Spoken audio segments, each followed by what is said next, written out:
दोस्तों बात करेंगे सीरीज मोटर के बारे में, जो टॉर्क से संबंधित सवाल पेपर में आता है।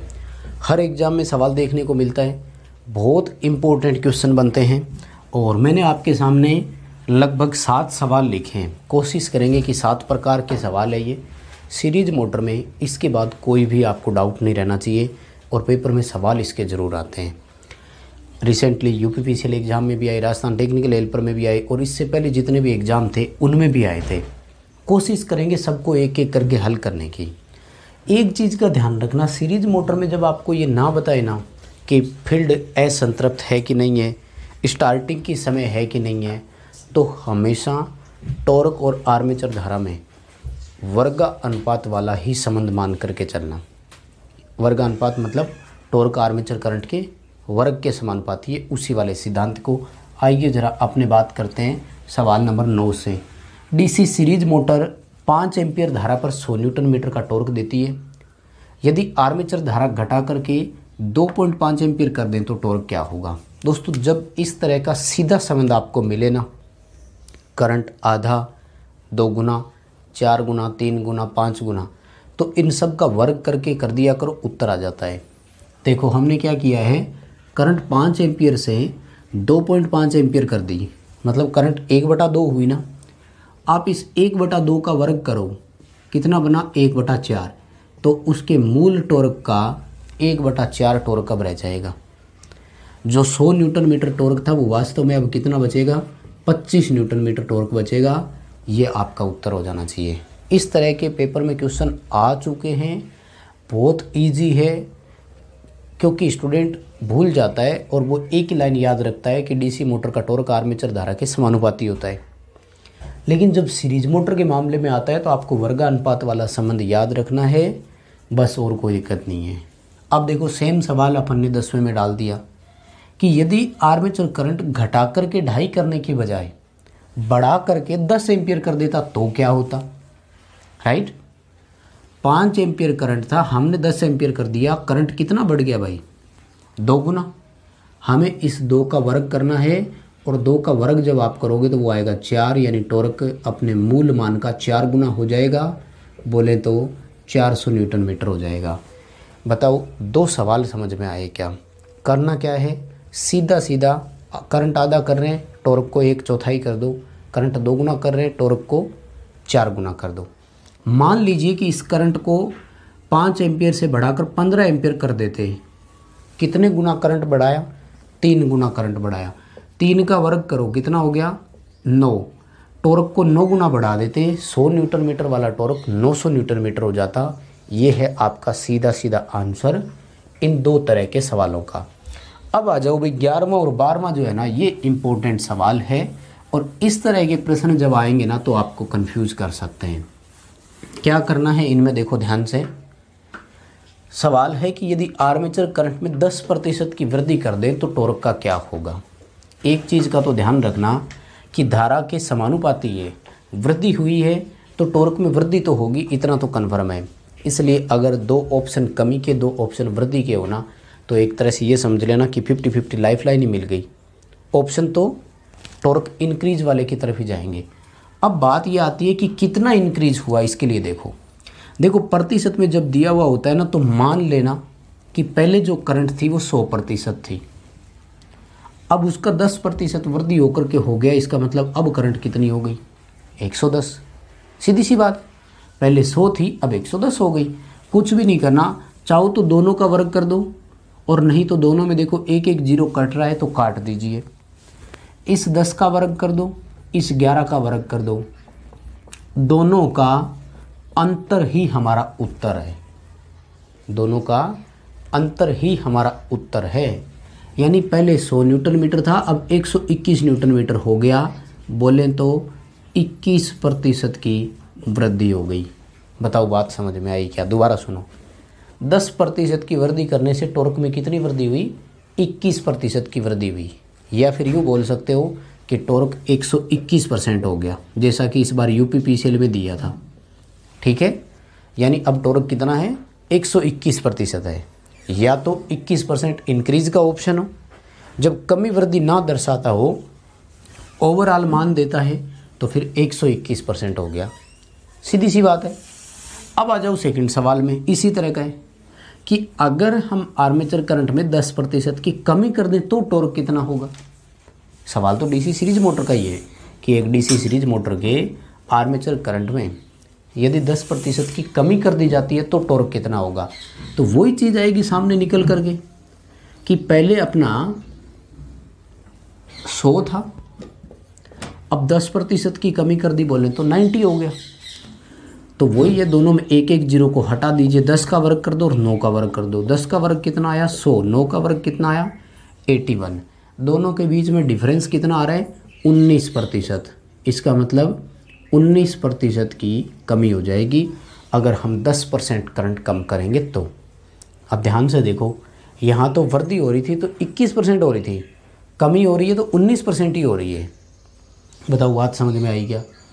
अगर वैसे पूछे तो फिर ध्यान रखना कि अब 81% रह गया या फिर 19% की कमी होगी। दो ऑप्शन बनते हैं इनके, कंफ्यूज मत हो जाना, कई बार स्टूडेंट कंफ्यूज हो जाता है। या तो 81% रह गया 10% कमी करने के बाद, एक ऑप्शन कि अपने मूल मान का 81% शेष रह जाएगा, या फिर दूसरा कि अपने मूल वैल्यू से 19% कम हो जाएगा। दो चीज़ें हैं बस, और कोई नहीं। इनको और मान सकते हो आप, 20-20% का एग्जाम्पल ले सकते हो आप, कोई दिक्कत नहीं आएगी, 20% से भी आ जाएगा। 20% वृद्धि करेंगे ना तो 44% की वृद्धि होगी, और जब 20% कमी करोगे तो 36% की कमी होगी, ये ध्यान रखना, ठीक है।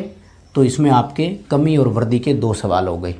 अब सीधा सीधा ध्यान रखना आ जाए तो, है ना, जितने प्रतिशत की वृद्धि या कमी कर रहा है 100 में से उतने कम कर दो और माइनस करते जाओ। जैसे 5% कमी या वृद्धि करता है तो एक बार 100 का वर्ग और 105 का वर्ग करो, वृद्धि का उत्तर आ जाएगा।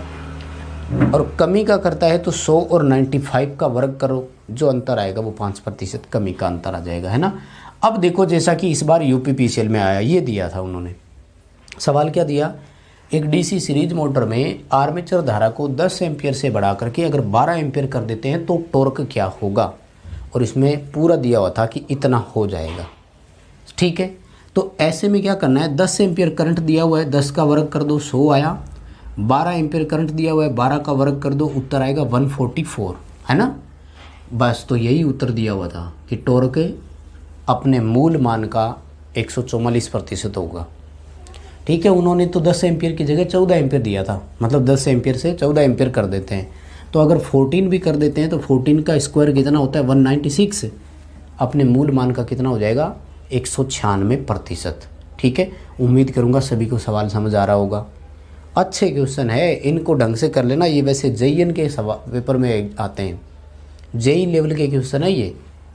तो हो जाएगा 10 एम्पियर से बढ़ा करके 12 कर दे, 15 कर दे, 16 कर दे, कोई दिक्कत नहीं है। आप नया स्क्वायर कर दो, उत्तर आ जाएगा, ठीक है। जितनी करंट कर रहे हो उतनी स्क्वायर कर दो। अब मान लो यहाँ पर वो ऑप्शन दे देता, इस बार दिया नहीं था उन्होंने, दे देता मान लो, तो 44% की वृद्धि हो गई, सीधी सी बात है। लो, है ना, भी सामने दिख रहा है, पहले 100 न्यूटन मीटर था, अब 144 न्यूटन मीटर हो गया, 44% की वृद्धि हो गई। दोनों ऑप्शन आपके पास है, जो पेपर में ऑप्शन दे वही कर देना।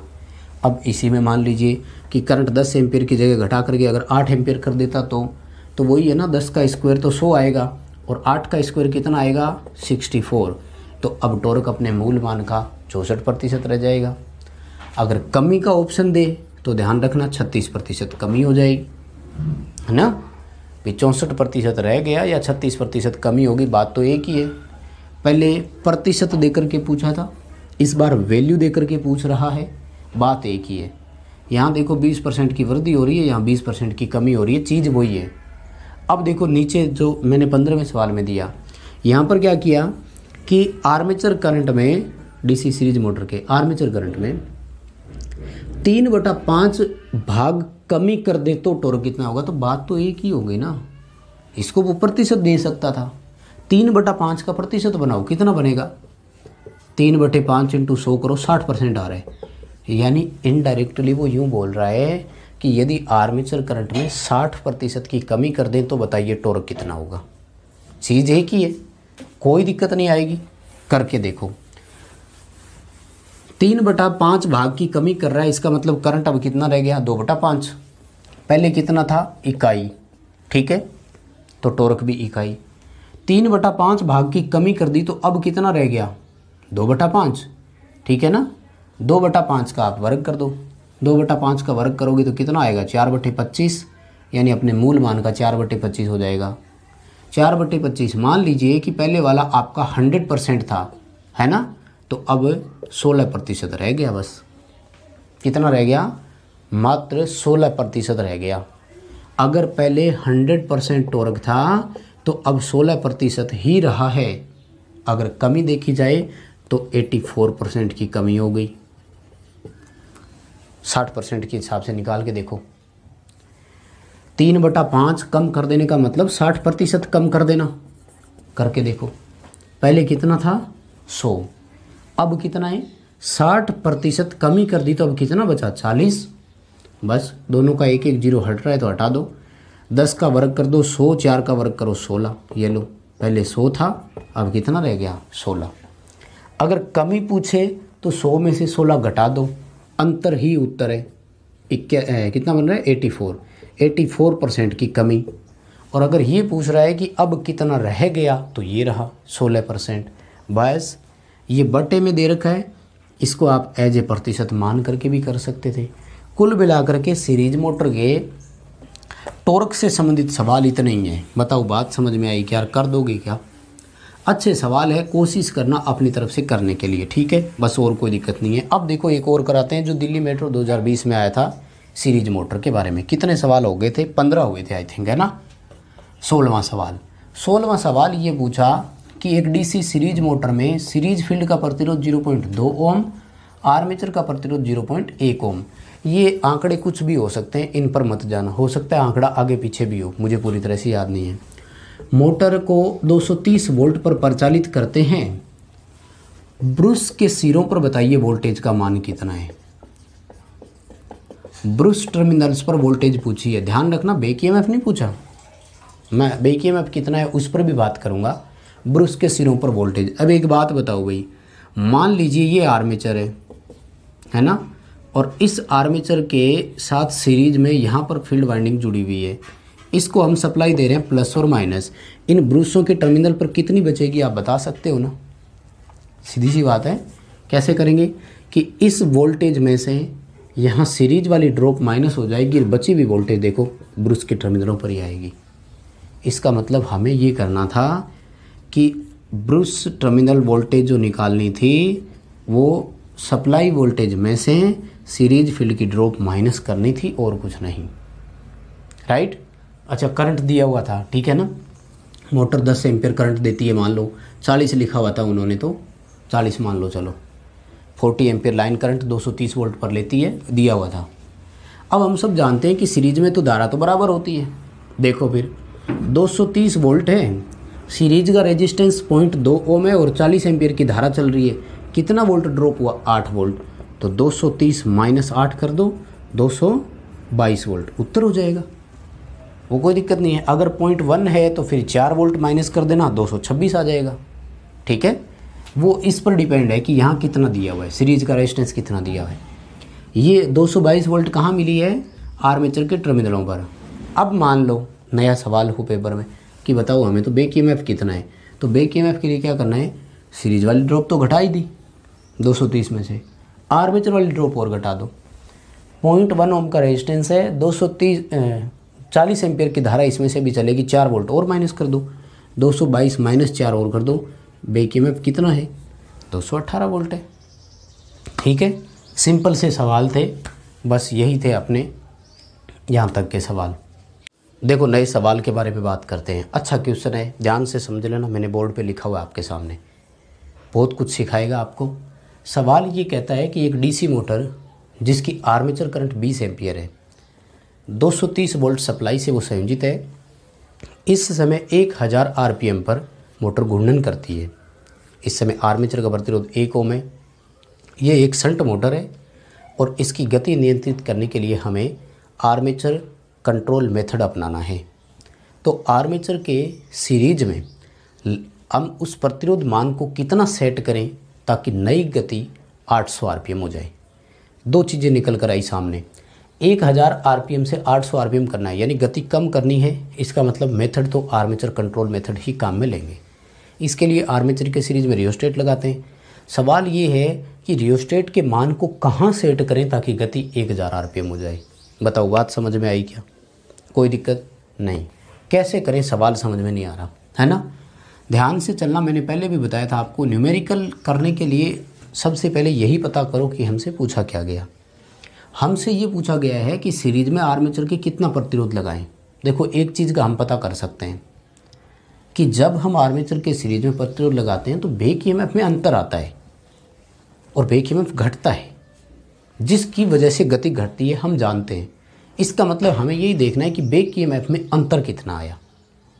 सबसे पहला पॉइंट हमें क्या देखना है, बैक ईएमएफ में अंतर कितना आया। इसका मतलब हमें दो बैक ईएमएफ चाहिए, EB1 और EB2 चाहिए। देखो, बैक ईएमएफ 1 तो पहले के अनुसार आ जाएगा, terminal voltage minus IA into RA कर दो, 230 वोल्ट है। आर्मेचर की धारा और आर्मेचर का प्रतिरोध देखो दोनों दे रखे हैं, 20 एम्पियर और 1 ओम है, 20 वोल्ट हुआ। 20 वोल्ट माइनस करो, यानी इस समय तो बैक ईएमएफ 210 वोल्ट है, ठीक है। लेकिन नया बैक ईएमएफ कहाँ से लाएं? लेकिन हमें एक चीज़ का और पता है, बैक ईएमएफ और गति एक दूसरे के समानुपाती है, यानी N1 बटा N2 बैक ईएमएफ 1 बटे बैक ईएमएफ 2। इस फॉर्मूले को हम अपना सकते हैं और इस फॉर्मूले के आधार पर गति 1 और 2 दोनों दिए हुए। बैक ईएमएफ 1 हमने कैलकुलेट कर लिया, इसका मतलब बैक ईएमएफ 2 हम ला सकते थे। देखो भाई, गति 1 कितनी है, 1000 आरपीएम। गति 2 कितनी है, वो दे रखी वहाँ पर देखो, 800 आरपीएम। बैक ईएमएफ 1 कितना है, हमने कैलकुलेट किया 210 वोल्ट। हमें चाहिए बैक ईएमएफ 2। जब बैक ईएमएफ 2 के लिए आप क्रॉस मल्टीप्लाई करेंगे तो क्या रिजल्ट सामने निकल कर आएगा?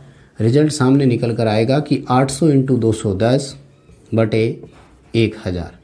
इसकी जब आप कैलकुलेशन करेंगे ना तो आपका ये उत्तर लगभग 168 वोल्ट आएगा। ठीक है, कर लेना कैलकुलेशन, जो भी है तरीका यही रहेगा मेरे हिसाब से, इतना ही आ रहा है। ठीक है, बैक ईएमएफ 2 आ गया ना अपने पास, बस तो फिर बैक ईएमएफ 2 आया। देखो, हम सब जानते हैं कि बैक ईएमएफ तो इस वैल्यू से निकल करके आता है कि नहीं? बैक ईएमएफ तो इस वैल्यू से निकल करके आता है। इसका मतलब हम ये बता सकते हैं कि क्योंकि देखो हमारे पास बैक ईएमएफ का मान आ गया, हमारे पास ये वैल्यू पहले से थी, ये वैल्यू पहले से थी हमारे पास। इसका मतलब हम आर्मेचर का नया प्रतिरोध बता सकते हैं अब कितना हुआ। क्यों? क्योंकि आर्मेचर का रेजिस्टेंस बढ़ा तभी तो आर्मेचर पर होने वाली ड्रॉप बढ़ी ना, तभी तो आर्मेचर पर होने वाली ड्रॉप बढ़ी। देखो, आर्मेचर पर होने वाली ड्रॉप कितनी बढ़ गई, ध्यान से देखना। पहले बैक ईएमएफ कितना था, 210 वोल्ट, अब कितना रह गया, 168 वोल्ट ही। दोनों के बीच में डिफरेंस कितना है भाई? अंतर करके देखो कितना आ रहा है, 2, 30, 40, है ना? कितना, इतना ही आ रहा है ना। 168 माइनस करो 210 से, पहले 210 ही आ रहा है ना। हाँ, 210 से अगर करते हैं तो आपका कितना आएगा, 30, 40 और 42, राइट? इतना ही उत्तर आ रहा है क्या? 42 वोल्ट आपका बैक ईएमएफ में अंतर आ गया। ये कहाँ से आया? आर्मेचर का प्रतिरोध बढ़ा है तभी तो। आर्मेचर की करंट तो नियत रहती है, मैंने पहले भी बताया, ध्यान रखना, है ना, क्योंकि कांस्टेंट टॉर्क ड्राइव विधि का नाम था। आर्मेचर का करंट 20 एम्पियर अभी भी है, वोल्टेज आपका 230 वोल्ट है, बैक ईएमएफ आपका 168 वोल्ट है। तो आर्मेचर का नया टोटल रेजिस्टेंस निकाल दो ना, कितना आया। ठीक है, कितना आया देखो। चाहो तो इस 42 वोल्ट का ही यूज कर लो सीधा सीधा ही। आर्मेचर रेजिस्टेंस बराबर आर्मेचर वोल्टेज बटे IA कर दो, एक ही बात है।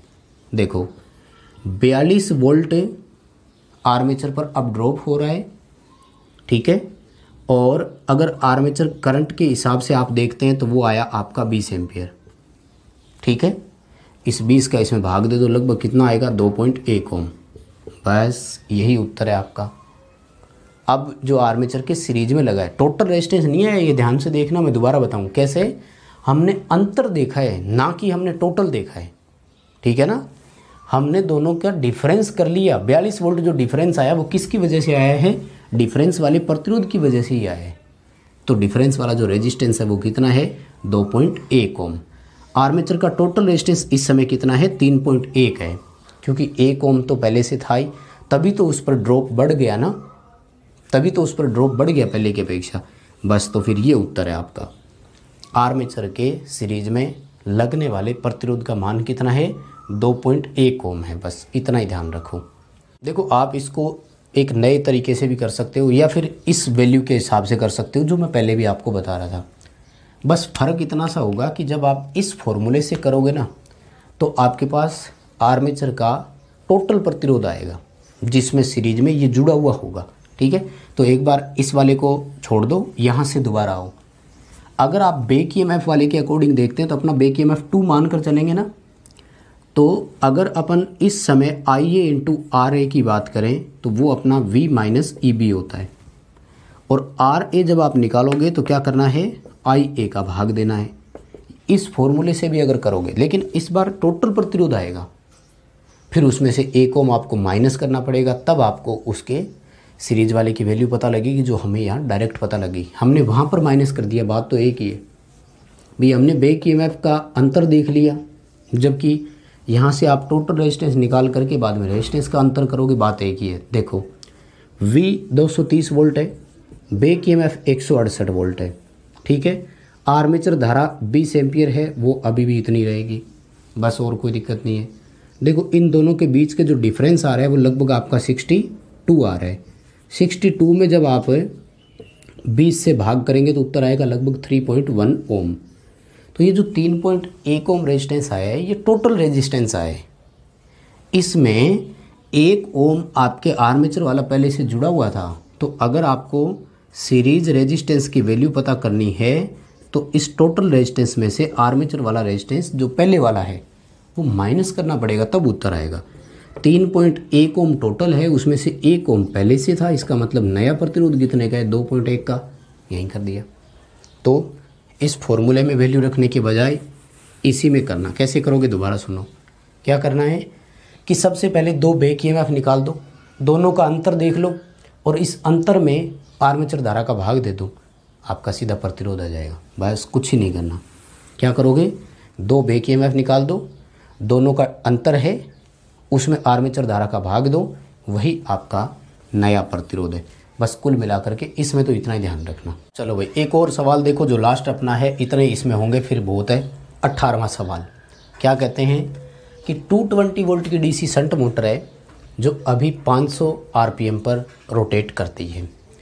इस समय आर्मेचर की धारा 50 एम्पियर है और यदि हम इसका टॉर्क दोगुना कर दें तो बताओ मोटर की नई गति कितनी आएगी? वैसे तो देखो शंट मोटर है, कांस्टेंट स्पीड पर चलती है, लेकिन फिर भी गति में थोड़ा बहुत परिवर्तन तो आएगा। सवाल क्या पूछा? टॉर्क दोगुना कर दे तो गति कितनी होगी? दोस्तों 2-3 चीज़ें याद रखना। हम नई गति कैलकुलेट एक ही तरीके से कर सकते हैं, और तरीका क्या है अपना? N2/N1 बराबर बैक EMF 2 बटे बैक EMF 1। आप चाहो तो 1/2 1/2 भी कर दो। क्यों? क्योंकि गति बैक EMF के समानुपाती है, इसलिए फॉर्मूला लिखते समय ये सावधानी रखना कि अगर ऊपर 1 लिख रहे हो तो दोनों 1 ऊपर और 2 नीचे। अगर 2 ऊपर लिख रहे हो तो दोनों 2 ऊपर, दोनों 1 नीचे। बस और कोई दिक्कत नहीं होगी। यानी N1/N2 EB 1/EB2 भी आप करोगे तब भी आपका उत्तर आ जाएगा। और इसी चीज़ के सापेक्ष देखो हमें क्या करना है, एक गति तो दे रखी है 500 RPM, दूसरी गति निकालनी है, इसके लिए हमें दोनों बैक EMF चाहिए, उत्तर आ जाएगा। देखो पहला बैक EMF तो आसानी से निकाल सकते हो, इसमें तो कोई दिक्कत नहीं है। क्या करना है? V minus IA into RA। दोनों मान बड़े स्पष्ट दे रखे हैं। ये देखो ये रहा, वोल्टेज कितना है?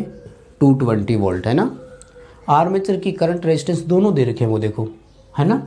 आर्मेचर का रेजिस्टेंस नहीं लिखा गया मैंने, चलो मान लीजिए आर्मेचर का रेजिस्टेंस 0.2 ओम है। ठीक है, दिया हुआ होगा सवाल में, सॉरी मैं लिख नहीं पाया था। तो मान लीजिए 0.2 ओम है, तो देखो IA इंटू RA करो, 50 इंटू 0.2 करोगे, उत्तर कितना आएगा? 10।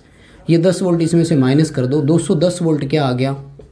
एक बैक ईएमएफ आ गया, कोई दिक्कत नहीं। अब दूसरा बैक ईएमएफ लाओ।